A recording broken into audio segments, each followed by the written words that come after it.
And good evening, everybody. Thanks for joining us at 5. I'm Connie Leonard. Doug is off tonight. Youth violence is top of mind for community leaders after 2 teen boys were injured in a shooting at PRP High School. Now the city is even considering a mask ban to deter that violence. WHAS11's Alexandra Goldberg was in Southwest Louisville today, where local and state leaders met to address the issue. And Alexandra, what are their top concerns? Connie, almost immediately, youth violence and gang-related violence led the conversation. Over a dozen state and local leaders took a seat at the table to discuss Louisville's South End. And residents and leaders here are still reeling from a shooting, leaving 2 teenage boys injured at a PRP male high school football game on Sunday. While LMPD has not revealed details around the shooting, Deputy Chief Emily McKinley says the department is trying to tackle youth violence by focusing on Group Violence Intervention, or GVI. They also want to find a way forward with the judicial system to hold criminals accountable so they won't reoffend. The mayor's office also considering how to tackle violent crime. This week, Louisville Mayor Craig Greenberg announced he wants to reinforce a 1983 mask ordinance. The law would ban people from wearing masks in outdoor public spaces. Metro Councilwoman Cindy Fowler says it could be a good tool, especially in reflection of the shooting on PRP High School's campus. They really want answers, and I commend the mayor for stepping forward and trying to find new ways to combat, and knowing that that man had a mask on. Fowler says she's seen masks being used in crimes like street racing, but noted the purpose is to keep criminals from being able to conceal their identity and not to prohibit people from wearing masks for medical reasons. We also heard from politicians at the state level. State Representative Jared Bauman says House Bill 5, which took effect this summer, will hold criminals to a new level of accountability. He said serious offenders are starting to be identified. Live in the studio, Alexandra Goldberg, WHAS 11, on your side. Connie. All right. Thank you, Alexandra. Well, father and son, Steve and Joseph Lawson, appeared in court ahead of the trial for the murder of Crystal Rogers. Steve Lawson's attorneys say some of the interviews he gave investigators are now off the table for the courtroom. Ian Hardwick and photojournalist Jessica Farley heard how it'll affect the trial. With the trial for complicity to murder and tampering with physical evidence ahead, Steve Lawson invoked his right to keep some of his interviews with investigators away from the courtroom in a hearing on Friday. We are not looking to waive anything under 410. Rule 410, a state law, protects the information defendants give during the plea bargaining process. The court says that began on June 8, 2023, when a detective told Steve, quote, "We are offering you the opportunity of a lifetime." Now that you've heard that from Joey Lawson's side, are you all wanting to submit a memorandum on the consolidation issue? The decision new to Joseph Lawson's lawyers. Sorry, today's first day that we've heard where that position is going to go. This puts father and son, Steve and Joseph, a step closer to separating their trials from Brooks Houck, Crystal Rogers' ex-boyfriend. I think it's going to be difficult for this court to grant a consolidation motion based on what we just elected. That's because Houck sought to use Steve's plea bargain interviews as part of his own defense. While Sherry Ballard, Rogers' mother, continues coming to court for answers, there's another delay in the process. But we have not received anything from Mr. Lavin. Steve's fired attorney still needs to hand over the accused man's file to his publicly appointed defense team. However, one answer is closer: where the trial of Rogers' disappearance will be held, either in Christian or Warren County. In Nelson County, Ian Hardwick, WHAS 11, on your side. The judge did not say today when he would have a decision on where the trial would be held. Trials are expected to begin sometime next February. Well, a former legislative aide for Louisville Metro Councilman Philip Baker is suing him, Metro government, and Deputy Mayor David James, claiming she was fired after disclosing inappropriate sexual touching and harassment in the workplace. Shalana Taylor was a legislative aide under David James when he represented District 6 in February of 2023.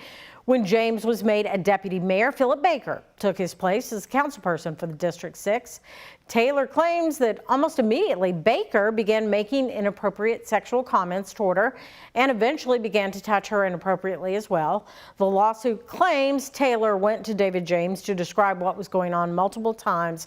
Later that year, in April, Taylor was fired from Metro government. In September, Taylor claims she learned from James' wife, Michelle, that James urged Councilman Baker to fire her before she took legal action. Now, we reached out to Councilman Baker and Deputy Mayor David James for comment. Philip Baker told us, "I emphatically deny any allegation of such." David James said, "I absolutely deny the allegations in this lawsuit. I had nothing to do with Ms. Taylor's termination."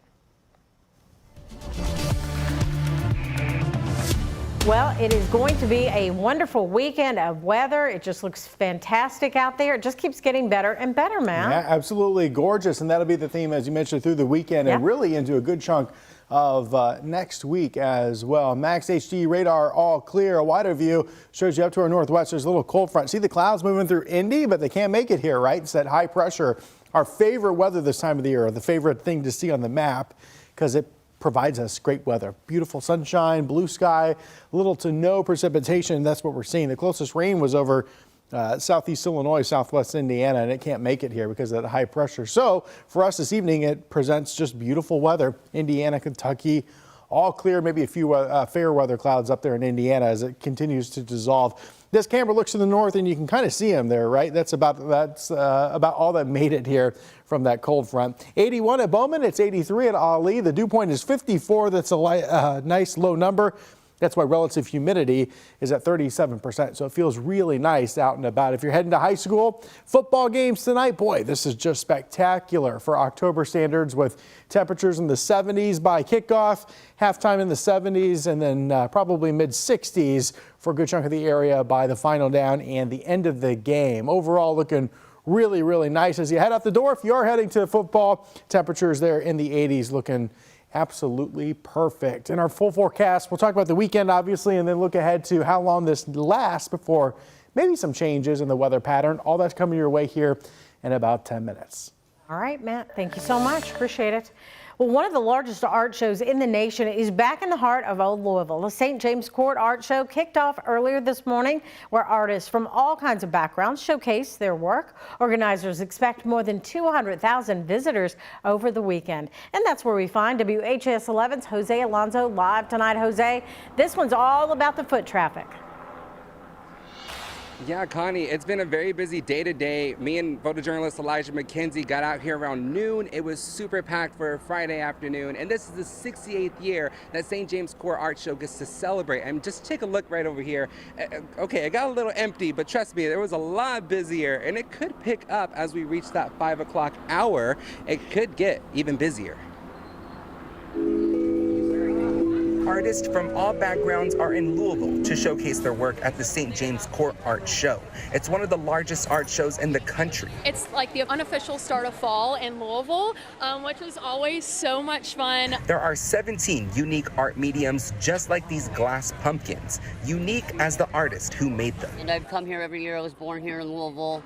And so I've been at this show for about 8 or 9 years now. The Pfeiffer family drove all the way from Charlotte, North Carolina to be here.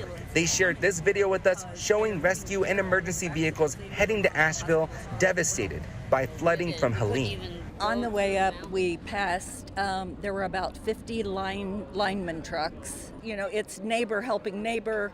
It's the Red Cross, it's the National Guard. FEMA is there now, but it'll be years before they can get back on their feet. And it's one of the most beautiful historic areas in the country. They told me more North Carolinians would be here as well, but a lot of them are busy starting the recovery process. I asked them if they made any efforts to help friends who were impacted by the floods. I know that it's hard as an artist to struggle without being able to come to one of the biggest shows in the country.